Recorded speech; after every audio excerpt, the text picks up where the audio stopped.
bekerja penuh semangat. "Duduk, Papa mau bicara," ucap Indra bernada tinggi. Tatapannya sangat tajam setajam silet. Rasanya sudah hampir hilang kesabarannya menghadapi anak kesayangannya ini. Indra dan Novia baru saja pulang dari pesantren. "Kenapa, Pa? Hoam?" Arfan mengucek matanya sambil menguap. Dia baru saja bangun. Padahal sekarang sudah jam 4 sore. "Kenapa? Kenapa? Kamu gak mikir? Pa, tahan dulu marahnya. Nanti saja setelah buka puasa, Pa." Kau tegur Novia. "Gak, Ma, harus sekarang. Biar dia tahu kesalahannya apa. Sudah dewasa tapi gak bisa mikir secara dewasa. Pantas saja dia gampang dimanfaatkan orang, dibodohi orang." Ucapan Indra ini ditujukan untuk Arfan. "Aku masih ngantuk, Pa." "Ngantuk kamu bilang? Istrimu pergi ninggalin kamu, kamu masih bisa tidur nyenyak. Astagfirullah naudzubillah, Fen. Ya mau gimana lagi, Pa? Masa aku harus melarang apa yang diinginkan istriku? Nanti kalau dilarang salah lagi. Kapan aku benernya, Pa? Servis dulu otakmu itu. Biar bisa bener jadi orang." "Rani itu pergi karena sudah tidak kuat menghadapi sikapmu itu, Fen. Dan kamu bukannya introspeksi diri tapi malah santai kayak gak ada beban aja." "Santai gimana sih, Pa? Aku tadi merenung sampai ngantuk. Terus tidur. Mau gimana lagi? Makanya modalin dang, Pa, biar aku bisa buka usaha lagi. Bisa ada kesibukan biar gak males kayak gini. Papa itu kurang apa, Fen? Papa udah berusaha adil pada kalian bertiga. Semua sudah dikasih modal masing-masing. Tapi kamu yang gak bisa memanfaatkan dengan baik. Malah kamu hilangin uangnya." Sela Novia. "Mau gimana lagi, Ma? Namanya juga musibah. Emang aku tahu bakal ditipu orang." "Gimana, Pa? Udah ketemu orangnya?" "Belum." Indra selalu emosi setiap ingat apa yang sudah dilakukan Arfan. Uang miliaran raib dalam waktu sekejap.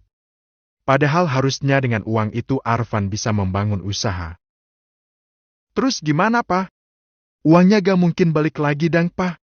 Ayolah, Pa, kasih aja uang aras ke aku, Pa. Aku janji kalau sukses aku balikin uangnya." "Papa gak mau bahas tentang itu. Sampai kapanpun Papa gak akan kasih. Sekarang kamu mandi, kamu ke pesantren sana. Temui Rani. Ajak dia pulang. Bilang sama dia kalau kamu mau kerja. Minta maaf yang tulus. Mau kerja apa-apa? Aku aja bingung mau kerja apa. Jualan apa? Apalagi puasa kayak gini. Kemarin habis mancing aku lihat banyak yang jualan takjil para sepi. Kebanyakan mikir kamu. Banyak yang sepi. Tapi banyak juga yang ramah sampai kehabisan. Orang kalau mau usaha harus optimis, Fen. Belum apa-apa udah mikir sepi duluan. Kenapa kamu gak melihat yang ramah dan belajar dari situ? Mereka jualan apa kok bisa ramah? Bagaimana cara mereka melayani pelanggan? Begitu, Fen. Contoh tuh adikmu.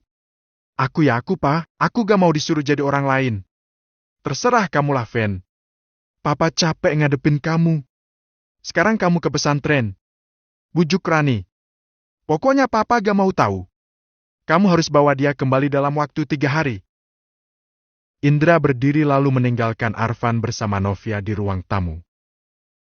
"Cepat sana mandi, Fen. Sholat. Terus jemput Rani. Kalau dia gak mau pulang, kamu temenin dia di pesantren. Gak apa-apa kamu tinggal di sana dulu, Fen. Mungkin kamu bisa belajar banyak hal di sana. Bisa bicara dari hati ke hati dengan Rani. Ya deh, Ma." Arfan akhirnya menurut. Dia menjalankan perintah kedua orang tuanya untuk menjemput Rani sore itu juga. Pagi ini Rani berusaha untuk menyemangati diri sendiri.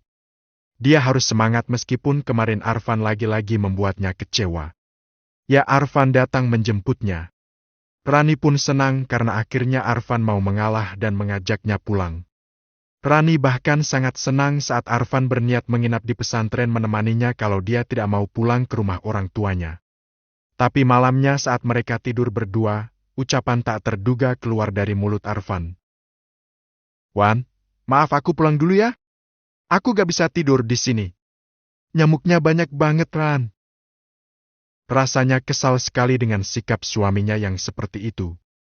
Tadinya dia pikir Arfan mau berubah, mau bekerja keras demi dia. Tapi tidak taunya Arfan kembali menguji kesabarannya. Rani berangkat lebih awal. Meski tadi malam dia hanya tidur sebentar, tapi sedikit pun dia tidak merasa ngantuk. Ya mungkin karena dia terlalu semangat ingin mencari penghasilan sendiri. Rani harus berganti metro mini dan angkot 2 kali untuk bisa sampai di kantor itu. Karena lokasi pesantren memang lumayan jauh dari kantor itu. Harusnya memang lebih dekat jika dia berangkat dari rumah mertuanya. Tapi mau bagaimana lagi? Rani sudah tidak bisa bertahan di sana lagi. Pak, PT Sumber Rejeki. Kiri ya, Pak? Ucap Rani pada supir angkot. Beberapa detik kemudian, dia sudah sampai di PT tempatnya bekerja nanti. Rani masuk ke dalam dan beruntung dia tidak terlambat hari ini. Sungguh beruntung karena kurang 5 menit lagi. Rani langsung menemui Bu Sisi. Dan dia beri seragam cleaning service. Dan harus memasukkan ujung jilbabnya ke dalam baju agar tidak mengganggunya saat bekerja nanti. Pekerjaan pertamamu bersihkan kamar mandi di lantai 1 ya, Wan. Setelah itu bersihkan kaca. Dan pastikan semua bersih dan rapi. Semua sampah juga harus kamu buang. Seminggu kamu training dulu. Dibantu sama Aka. Nanti dia yang akan ngajarin kamu selama training. Baik, Bu Sisi. Terima kasih, Bu Sisi. Saya permisi. Rani lalu berjalan begitu saja hendak menuju ke lantai 1. Kamu mau bersihin pakai apa, Wan? Itu bawa perlengkapan kerjamu. Itu Kedi carinya di bawah. Ucap Bu Sisi sambil menunjuk ke wadah yang berisi perlengkapan kebersihan.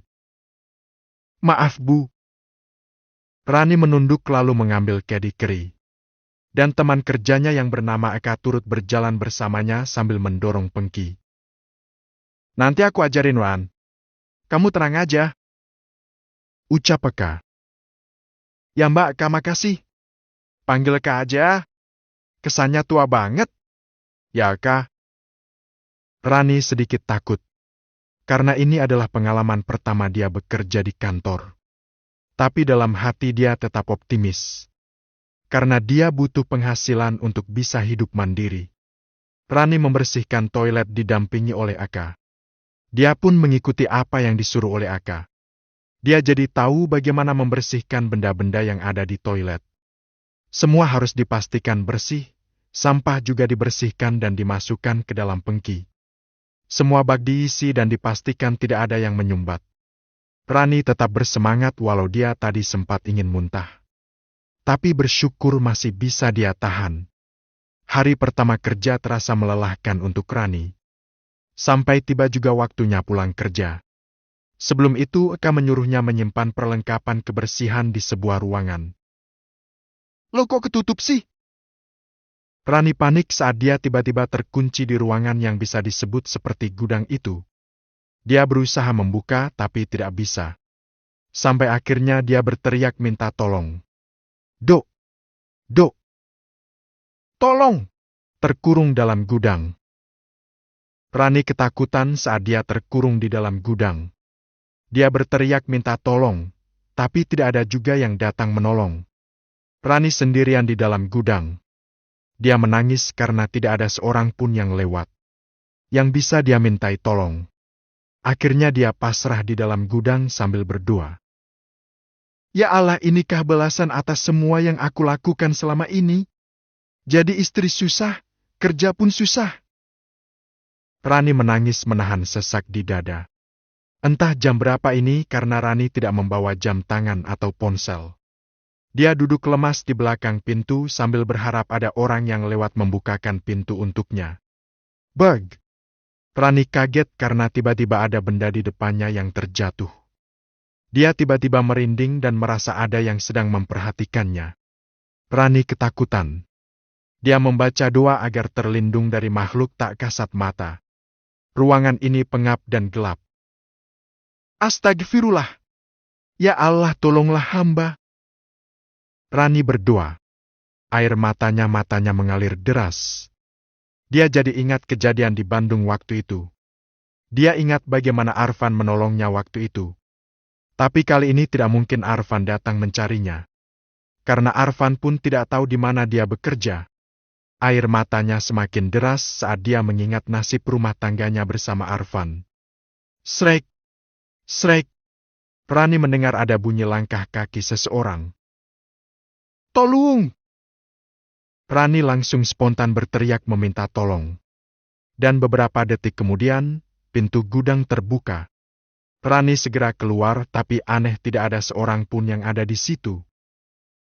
Astagfirullah! Rani kaget saat menunduk dan melihat kaki seseorang di depannya. Lalu dia memberanikan diri mendongak. Rani? Kamu Rani kan? Tanya seseorang yang memakai seragam sama dengannya. Bang Yos. Rani menunduk lalu menangis sesenggukan. Kenapa kamu bisa ada di sini? Makasih ya, Bang. Udah bukain pintu gudang. Bukain pintu? Enggak. Aku gak bukain pintuan. Aku baru saja datang. Soalnya ada yang mau aku ambil. Ambil di loker. Bukan di gudang ini. Emang kata orang gudang ini angker sih? Bang Yos. Ya beneran. Tanya aja sama yang lain. Oh ya, kamu belum jawab. Kok kamu bisa ada di sini? Tanya Yos lagi. Dia menduga Rani juga bekerja sebagai cleaning service. Karena memakai seragam yang sama dengannya. Tapi apa mungkin Rani yang seorang istri dari Arfan bisa kerja sebagai cleaning service? Aku kerja di sini, Bang. Ucap Rani lirih. Kok bisa? Arfan biarin kamu kerja di sini? Jadi cleaning service juga? Rani hanya mengangguk. Aku ambil barangku di loker dulu ya. Kita harus segera pulang. Sebentar lagi maghrib soalnya. Kamu puasa kan? Lagi-lagi Rani hanya mengangguk. Dia lalu mengikuti Yos mengambil barang di loker juga. Karena tas dan ponselnya dia taruh di sana. Kamu juga mau ke sana juga? Tanya Yos karena Rani mengikuti langkahnya. Iya, Bang. Setelah Rani mengambil tas di loker dan Yos mengambil kunci di loker, mereka pulang. Saat keduanya sampai di lobi kantor, azan maghrib berkumandang. Ran, kamu tunggu di sini dulu ya. Aku beliin minum dulu. Kamu gak bawa minum kan? Nggak, Bang. Tapi nanti aku takut kemalaman sampai pesantren, Bang. Kamu tinggal di pesantren? Yos semakin kaget setelah mendengar penuturan Rani. Iya ya, Bang. Kamu bisa telepon Arfan kan suruh jemput di sini? Rani menggeleng. Tidak, Bang. Tidak akan peduli. Kalian ada masalah? Apapun masalah kalian, yang penting sekarang kita buka puasa dulu. Bentar aku beli minum dulu di warung depan. Yos berlari keluar area kantor. Dia membeli teh bungkus untuk dia dan Rani. Tak lupa dia membeli roti pisang untuk mengganjal perut. Makasih Bang Yos. Rani menerima teh bungkus dari Yos lalu meminum dengan sedotan. Sama-sama. Habis ini pulang ya. Aku bantu cari angkot. Tapi maaf aku gak bisa anterin kamu pulang. Yos sadar diri. Meski dia sebenarnya kasihan. Tapi tetap dia tidak ingin menambah masalah dalam hidup Rani nantinya. Rani akan dapat masalah kalau sampai jalan dengannya. Bagaimanapun juga Rani masih istrinya Arfan. Apapun masalahnya. Iya Bang Yos. Aku bisa pulang sendiri Bang. Teh pemberian Yos sudah membuat rasa haus Rani hilang. Dia hanya memegang rotinya. Tidak ada niat ingin memakannya sekarang. Kenapa gak dimakan rotinya? Lagi gak pengen makan Bang? Nanti aja aku makan kalau sudah sampai di pesantren. Oh ya udah. Aku penasaran sih sebenarnya ada apa dengan kamu dan Arfan. Tapi rasa penasaranku harus aku simpan karena itu bukan urusanku. Itu urusan rumah tangga kalian. Yos berjalan bersama Rani. Lalu berhenti di halte terdekat mencari angkot untuk Rani. Makasih ya Bang. Hati-hati. Rani langsung masuk ke dalam angkot. Kamu hati-hati juga ya Wan. Yos langsung pergi saat angkot Rani mulai berjalan. Mereka beda jalur. Saat sampai di pesantren, Rani merenung sendiri di dalam kamarnya. Kenapa dia bisa satu pekerjaan dengan Yos? Yos sangat perhatian padanya. Dalam hati dia menyesal karena dulu mengabaikan Yos dan memilih Arfan. Yos seorang pekerja keras dan sangat perhatian dengannya. Sedangkan Arfan. Astagfirullah. Kau tidak boleh membayangkan yang tidak-tidak. Apalagi laki-laki selain suamiku. Lagi apa ya sekarang? Apa dia kangen sama aku ya? Rani, ayo makan dulu. Teriak Fatimah dari luar. Rani pun tersentak mendapat panggilan dari Fatimah. Iya Mbak Fatimah. Buruan Ran. Aku udah bawain makanan nih. Rani langsung membuka pintu. Dan sudah ada Fatimah yang berdiri di sana.